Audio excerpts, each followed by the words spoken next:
Vamos a comenzar. Estamos en la página 7 del manual, dice Introducción.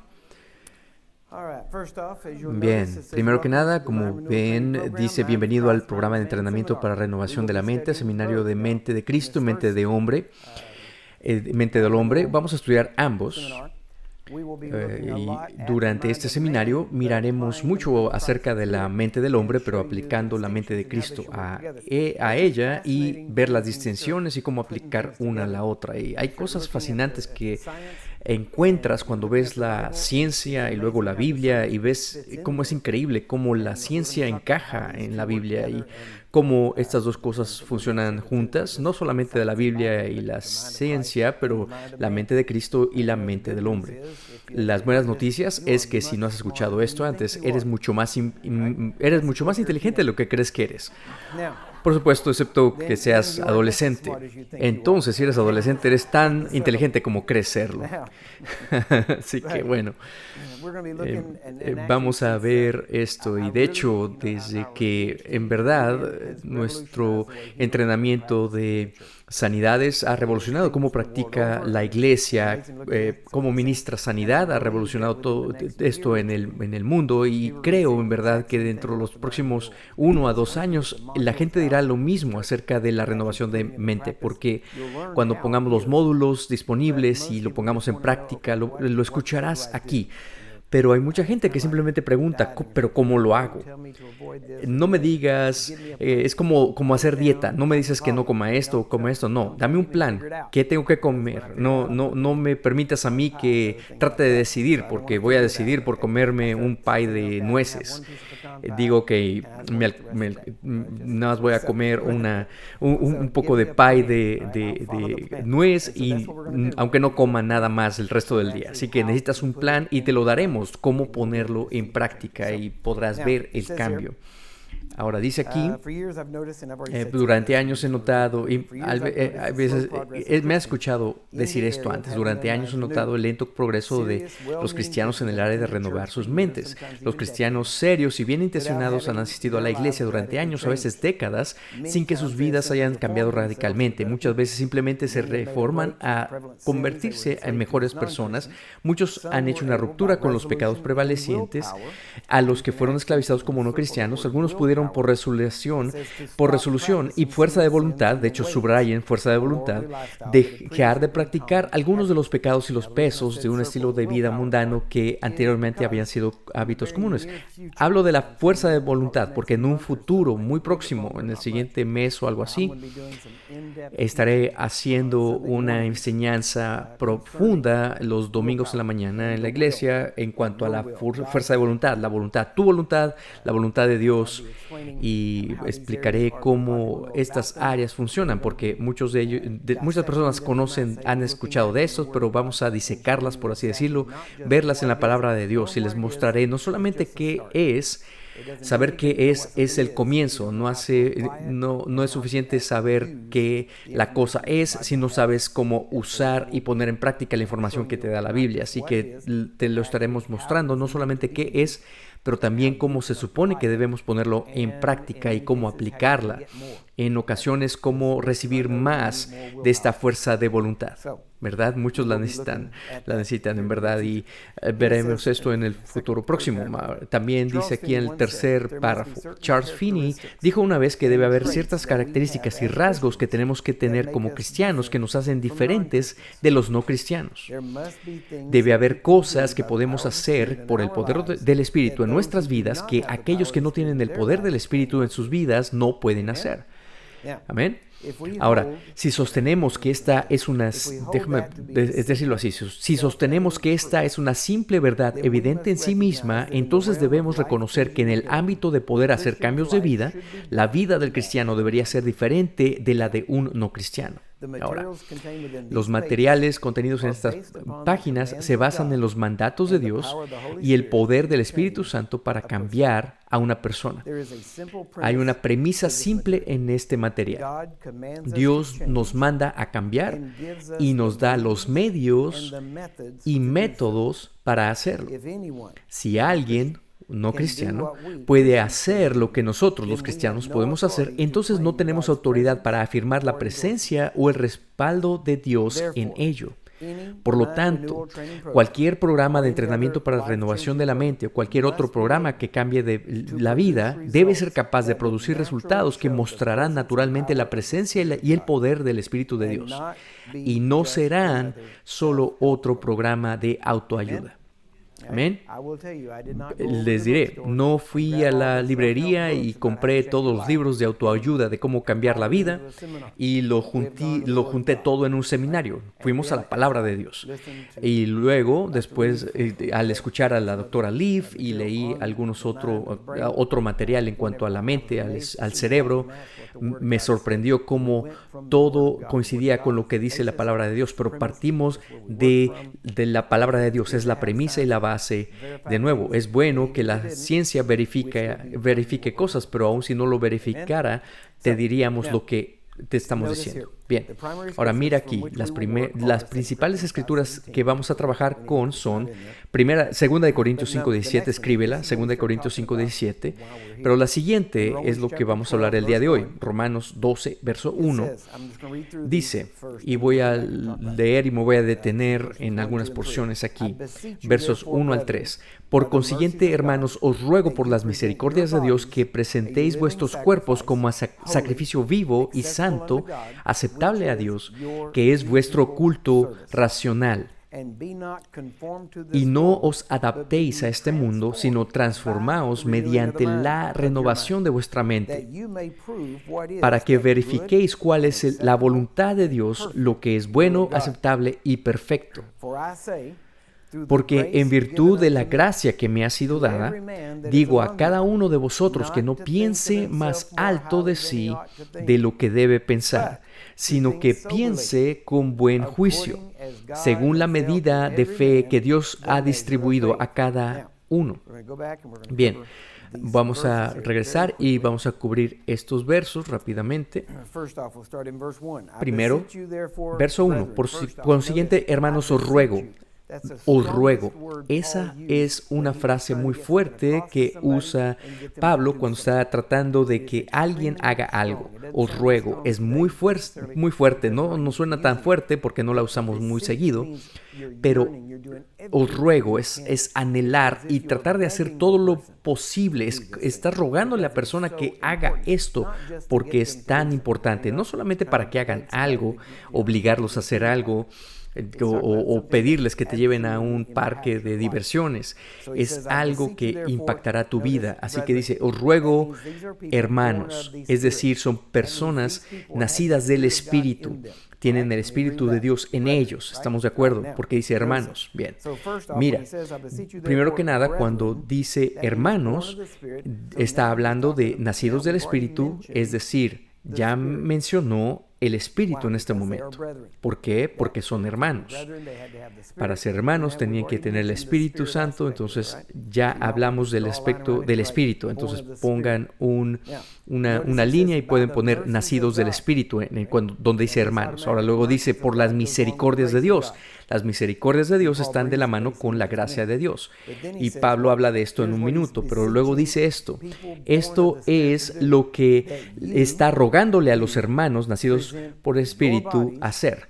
Que nosotros presentemos nuestros cuerpos como sacrificio vivo. Ahora, ¿de qué está hablando? Entonces ya introdujo ahora el cuerpo físico. Se mencionó ya el espíritu, el cuerpo ahora, y ahora mira, que presente sus cuerpos como sacrificio vivo y santo. Te das cuenta que tu cuerpo es supuesto a ser santo, debe ser santo. Tienes un Espíritu Santo, ok. Tienes un espíritu, el cual es santo, y además está el Espíritu Santo. ¿Bien? Ok. Pero tu espíritu debe ser santo también. Y tu cuerpo aquí debe ser santo. Y tu alma debe ser santa. ¿Lo entendieron? Entonces, debe ser mantenido puro y santo, espíritu, alma y cuerpo. Es lo que dice Tesalonicenses. Debemos ser santos, espíritu, alma y cuerpo. Así que aquí cubrió ya el espíritu, porque dice, hermanos, presenten sus cuerpos como sacrificio vivo. y santo, aceptable a Dios, que es vuestro culto racional. Es decir, no es irracional que Dios espere que tú que mantengas tu cuerpo santo. Es razonable, racional que le entregues tu cuerpo a Él. De lo que estamos hablando aquí, y lo veremos en el próximo verso, cuando hablemos del alma, estamos hablando de espíritu, alma y cuerpo. Estamos hablando de una consagración al 100 por 1 de todo tu ser. Esta es una razón por la que la gente se mete en problemas o tiene problemas, es porque tratan de darle su espíritu a Dios, entregan su espíritu a Dios y lo demás dicen: Dios, no toques mi cuerpo, a menos que necesites sanidad, y no toques mi alma, no me digas qué puedo ver, qué leer, qué puedo escuchar, y no me digas cómo hablar, ¿verdad? Que mucho de eso tiene que ver con tu alma. Entonces, el verso 2, y no os adaptéis o no sean conformados a este mundo. Esa palabra conformar literalmente significa, la palabra da la idea de ser conformado en un molde de afuera hacia adentro. Cuando hacen juguetes de plástico, por ejemplo, hacen un molde del juguete y luego inyectan el plástico y el plástico llena el molde y toma la forma del molde. Bien, entonces dice, no dejes que el mundo te amolde. En otras palabras, lo que está hablando, ya habló del espíritu, del cuerpo, y aquí está hablando del alma. Entonces está diciendo, no dejes que el mundo te amolde de acuerdo a cómo el mundo piensa, actúa y hace las cosas. Pero luego dice, sin embargo, sino transformaos. Este es el único verso en la Biblia que te dice cómo transformar tu vida. No hay otra forma. Entendámoslo. No puedes orarle a Dios para que transforme tu vida y Él te transforma. No, Él te va a decir, ya te dije cómo hacerlo, hazlo.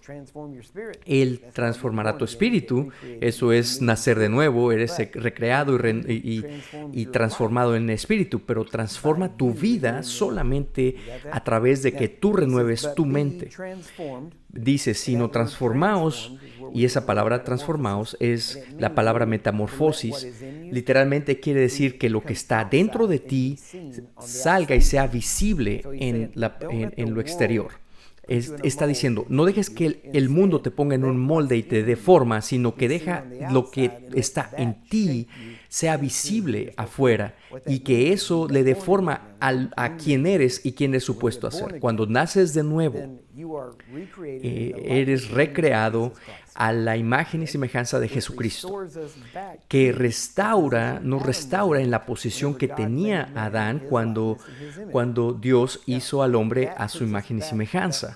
Ahora, eso pone la imagen de Dios de regreso a nosotros como seres humanos, como cristianos. Venimos a Cristo, le damos, vamos a decirlo así, permiso de cambiarnos, y cuando lo hacemos, Él nos recrea y pone en nosotros exactamente quién es y cómo es que Él quiere que seamos en nuestro espíritu. Y el resto de nuestra vida, el madurar como cristianos, es permitir que eso que está en nosotros le dé forma a nuestro exterior. Ahora, al grado de que tu mando es renovada, porque cuando eres nacido de nuevo, tu espíritu fue recreado, pero tu espíritu no tiene contacto directo con tu cuerpo, tiene que pasar a través del alma. Tu alma es tu mente, incluye aspectos de la voluntad, de intuición, intelecto, todas estas áreas, y hablaremos de esto en detalle más adelante, pero tu espíritu tiene que enviar información a través de tu alma, y luego tu alma le dice a tu cuerpo qué hacer. Al grado de que tu mente es renovada a la palabra de Dios, tu alma puede enviar esa información que viene del espíritu hacia tu cuerpo, y cuando lo hace, entonces tu cuerpo actúa de la forma que debe actuar. Ahora, tu cerebro es parte de tu cuerpo, pero tu cerebro es el cableado o el hardware, el equipo que permite al espíritu. Y aquí es donde la mayoría de los cristianos, cuando vienen a la iglesia, es casi como si piensan que se supone que tienen que dejar afuera su cerebro en el perchero de la entrada, pero Dios nunca quiere eso, y vemos esto, que la mayoría, el mayor problema en las iglesias de hoy es que la iglesia ha permitido influencias de filosofía oriental que entra a la iglesia, y hemos adoptado esto porque el mundo las ha adoptado, mucho de estas filosofías del lejano oriente, y porque hay cristianos viviendo en el mundo y son conformados al mundo, traen eso a la iglesia.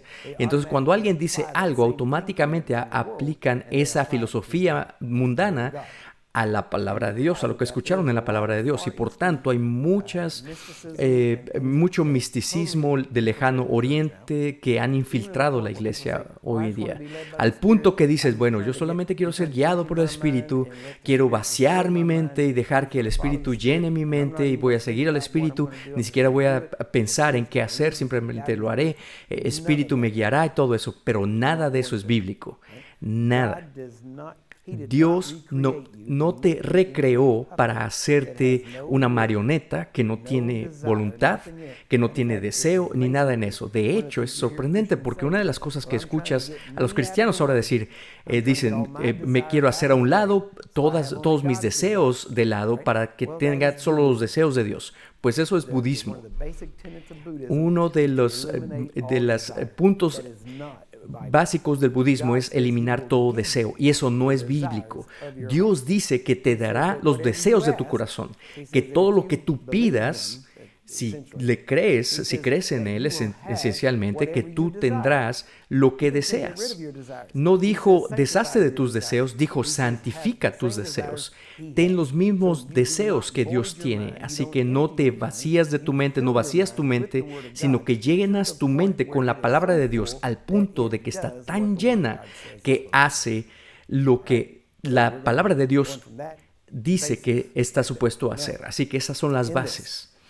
Vamos a basarnos en eso. Ahora, en esto lo que verás es, vamos a seguir leyendo. Dice, sean transformados, y mira, la forma en que debemos hacerlo es por la renovación de nuestra mente. No dice que oren por ti. Es increíble. Hay cosas que pueden cambiar alrededor tuyo, pero la mayoría de las cosas que tienen que ver con tu cambio de vida no cambian por simple oración. Y eso es una sorpresa para muchos, yo sé. Pero las cosas que tienen que ver contigo, la mayoría de las cosas son a través de renovar tu propia mente. Mucho de eso no es orarle a Dios que cambie en ti, sino que tú cambias por la renovación de la mente. Y lo interesante es que aquellos no nacidos de nuevo no pueden hacer que saber esa verdad que cambie. No se deshacen de ese deseo malo, sino que por psicología o por otros métodos suprimen esos deseos malos. Y cuando suprimes algo por mucho tiempo, saldrá en otra área. Así que Dios te recreó, y entonces tienes que tú renovar tu mente para alinearla al quien tú eres en verdad. Tener doble ánimo no es como decir, haré esto, no, mejor no lo hago. Esto lo hago o no lo hago. Eso podría ser una forma de doble ánimo, de indecisión, pero el doble ánimo es ser nacido de nuevo y no renovar tu mente, porque la mente del Espíritu está en ti, la mente de Cristo está en ti, tu voluntad, tu deseo está ahí. Sin embargo, tu alma no ha sido renovada al punto en el que tu modo normal es actuar como tu espíritu te dice que actúes. Hay una desconexión. Ahora, algo que te digo para que lo pienses. Una de las oraciones más grandes de alineamiento es cuando tú encuentras qué es lo que la palabra de Dios dice y tú oras de acuerdo a la palabra de Dios, porque ahora hay dos de acuerdo, y esos son tu alma y tu espíritu y tu alma, y eso es caminar en fe. Y te garantizo, cuando tú haces eso, cada oración que hagas será contestada. ¿Por qué? Porque no hay desconexión, estás alineado, no hay doble ánimo en eso. Y si puedes encontrar a alguien más ahora que también está en ese mismo lugar y ustedes dos se ponen de acuerdo, Cosas ocurren instantáneamente. Es sorprendente. El problema es encontrar personas en ese lugar, honestamente, porque muchas personas que son nacidos de nuevo tienen ese deseo, pero sus mentes no han sido renovadas al punto que pueden alinearse con el Espíritu de Dios que vive en ellos. Así que eso es lo que les mostraremos cómo hacer esta semana. Pero dice, sino transformaos mediante la renovación de su mente, y miren qué es lo que hará esa renovación. Para que verifiquéis, para que verifiquen, para que produzcan evidencia, para que prueben cuál es la buena, aceptable y perfecta voluntad de Dios. Ahora, mira aquí, no hay tres diferentes voluntades de Dios. Hay una sola voluntad de Dios y su voluntad es buena, aceptable y perfecta. ¿Lo entendieron? Bueno, porque hay gente que dice, oh, estoy viviendo en la voluntad perfecta para mí, o la buena voluntad para mí, o la voluntad aceptable o perfecta. No estoy en su voluntad perfecta, pero sí en su voluntad buena. Dios es perfecto y no hay grados de perfección en Él. Él es perfecto. Y si Él te aceptara en ti, que tú camines en una buena voluntad y no perfecta, eso lo haría a Él solo bueno y no perfecto, ¿verdad? Entonces, para que Él permanezca perfecto, solamente puede aceptar perfección, que es la razón. Si lees en la Escritura, no me quiero desviar demasiado, pero si lees la Escritura, una Escritura que gente cita acerca de la generación, de maldiciones generacionales, tercera y cuarta generación, ahí dice, hablando de Dios, quien de ninguna manera absolverá al culpable. El culpable jamás es absuelto. Esto es grande entenderlo. Te va a regresar al nuevo hombre. Tú no eres un culpable que ha sido absuelto. El culpable que tú eras murió. Tú eres ahora una nueva creación. ¿Entienden eso?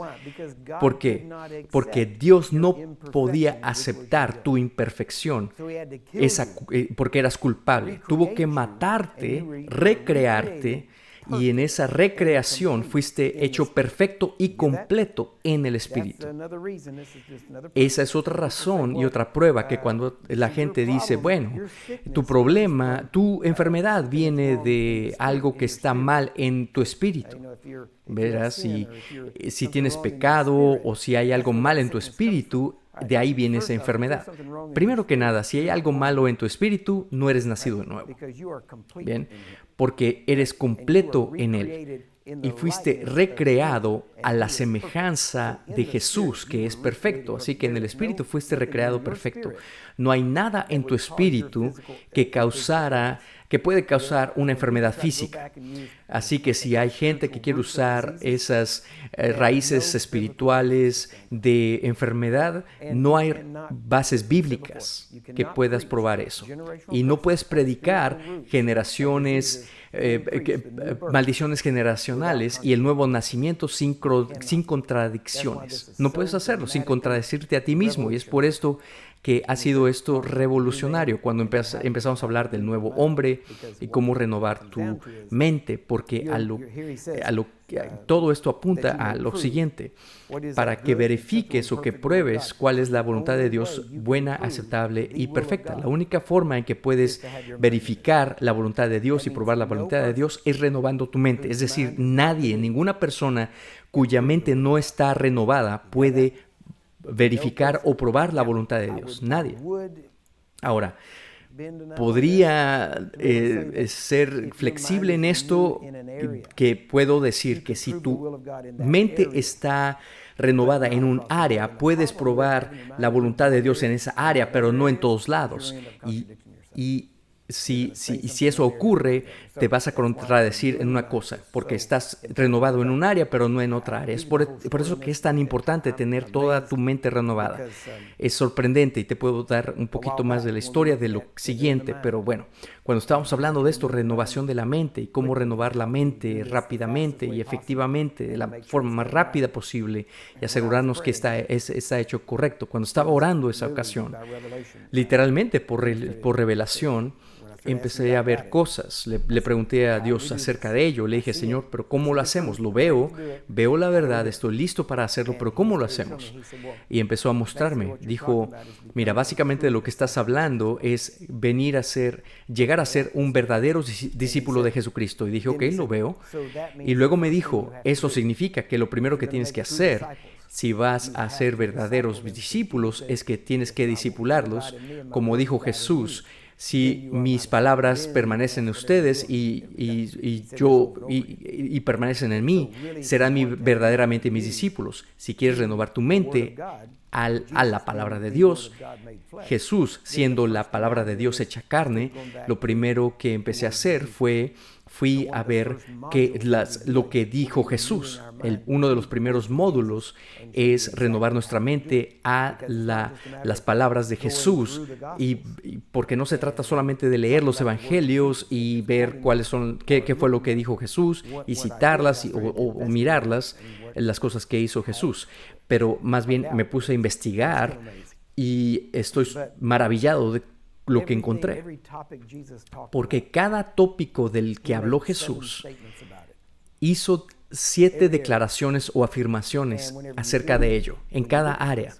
Y cuando miras esto, lo que encuentras es que hay 7 afirmaciones o declaraciones típicamente.